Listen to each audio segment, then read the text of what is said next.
Welcome guys, we are the co-hosts of the SHS Supercast. We run a weekly podcast and we doodle a comic book called SHS. So what are we doing talking about Ninja Turtles? I don't know. We're fans.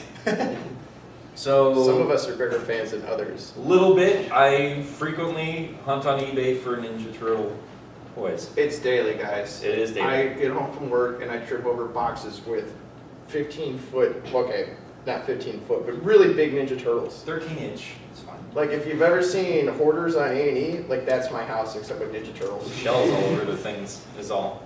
Okay, so really quick, since the room is about as small as I expected it to be, just show of hands, where did you guys start with Ninja Turtles? You guys start with the 80s show, or there we go, got one of them. Mike Curry, you're a dirty liar. Do you guys watch the current show, or are you just here for the movie? Or I watch the current show. Current show's awesome. Current show's I saw the movie commercial. We're gonna get to that. We're gonna get to that. All right. So before we get into everything else, who's seen the new movie? I chose not. There you go, Michael Bay. Okay. All right. So we're just gonna dig into all of it. Basically, we're just gonna jump from thing to thing and explain a little bit and get insane. Because this is the 30th year of the Ninja Turtles, and for some reason they're still around, for no apparent reason. I can tell you why I like them is because I like the animal turtles. In the color green. And that's all that really defines me as a human being. Since I was Turtles 2 years old. in green. Yeah, you're an idiot. So I'm Nick Maida, and to my left is Ike Lewis. How's it going? I run a blog called Something to Read While You Poop. Hashtag poop. Yeah, hashtag poop. Make sure if you update on MidCon, you hashtag poop.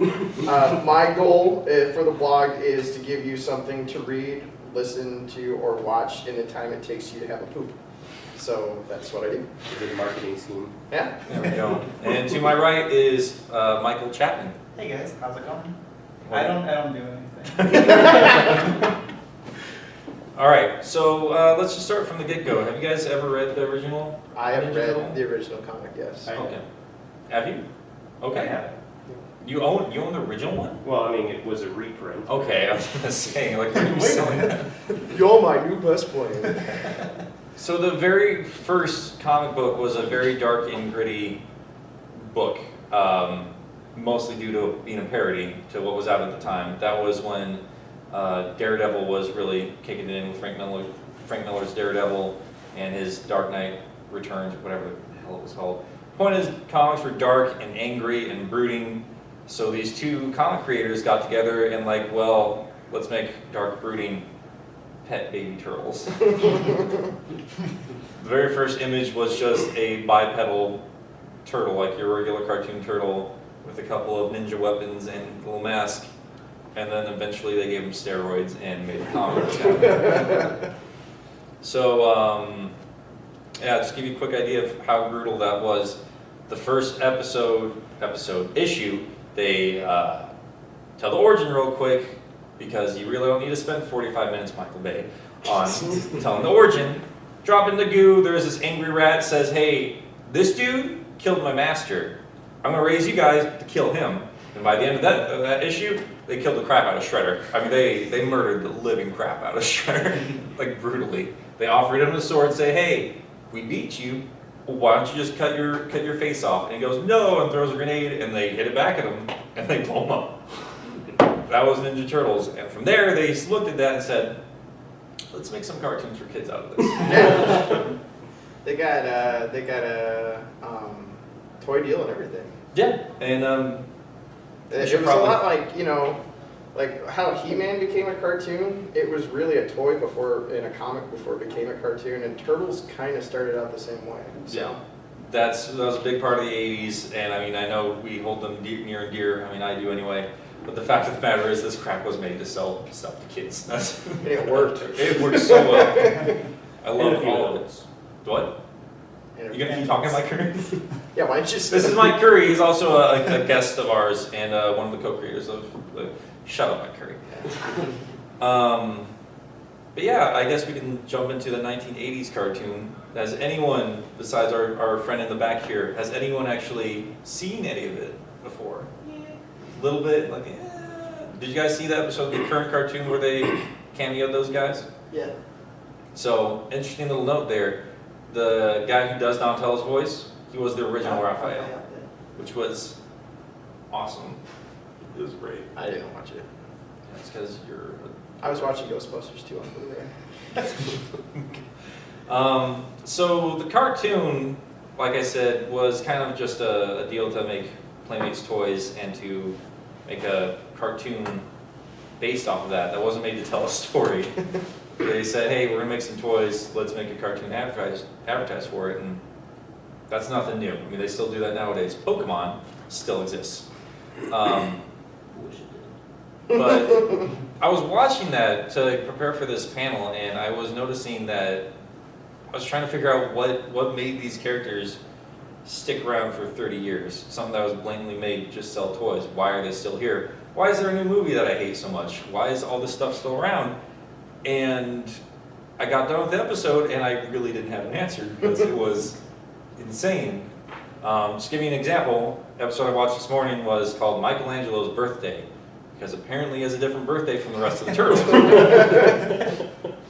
So he shows up like, hey, what's up, dudes? You know what day it is? And they're like, shut up, Michelangelo, I'm watching a movie. And he leaves like, oh, I'm gonna run away from home. Grown man looking turtle, and he's running away from home. Meanwhile, at the Technodrome, which is this big round robot thing with an eyeball on top of it, Shredder and Krang, which is a brain inside of a belly of a robot, and his giant rhinoceros and warthog friends are standing around like, how should we mess with the turtles today? Well, I just happen to have this spray I made out of nowhere that turns them back into baby turtles. Oh, okay. Why don't we use that before? I don't know. Let's go bother them. So they go up to the surface of the Earth because they're at the Earth's core. It's warm What are there. they doing something? Because the Technodrome just decided to hang out. I don't know. It's evil looking. With its giant eyeball. I should know they're all hanging out in the Earth's core outside of the Technodrome. Shredder with his stupid metal face and everything. Like, no problem. Just Rest hanging in out. peace, Uncle Phil. I should note that, yeah, Shredder was voiced by a big, angry black man. Yeah. It's great.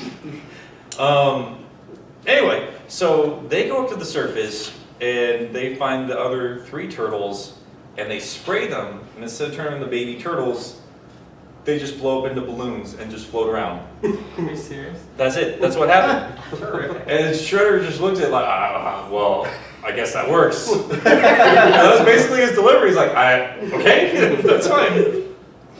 And Michelangelo and Splinter find them, and like, oh no, what are we gonna do? And Splinter's like, don't worry, I have these magical orbs out of nowhere, and they fly up and they turn them back to normal. And like, hey, thanks, Master Splinter. How'd you do that? Like, I just had these orbs. Like, what are they made out of? Oh, they're mothballs. What do you mean mothballs? Oh, well, if you believe hard enough, sometimes things happen. And that was it. That was the entire episode. And they did 7 to 8 seasons of that crap. Why didn't Shredder pop the balloons? I don't know. Shut up, Michael Curry. But the point is, I mean, that's what stuck. I mean, it wasn't the original comic. It was that kind of nonsense.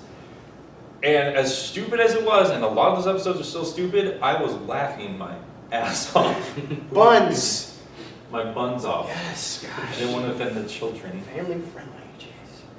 But, yeah, I think that's kind of where I landed on when it came to why these guys have lasted as long as they have, is not so much the ridiculous concepts, is the characters themselves are ridiculously endearing. And merchandising. Because, Yep. it's, you know, I'll admit, I really didn't watch the cartoon that much. I was a much bigger Ghostbusters fan than I was a Turtles fan, so I was really busy watching the real Ghostbusters instead of Turtles. But the Turtles toy, like I had all of them. I had the van, the blimp that had a bunch of Band-Aids on it because it always got holes in it. All the Turtles and all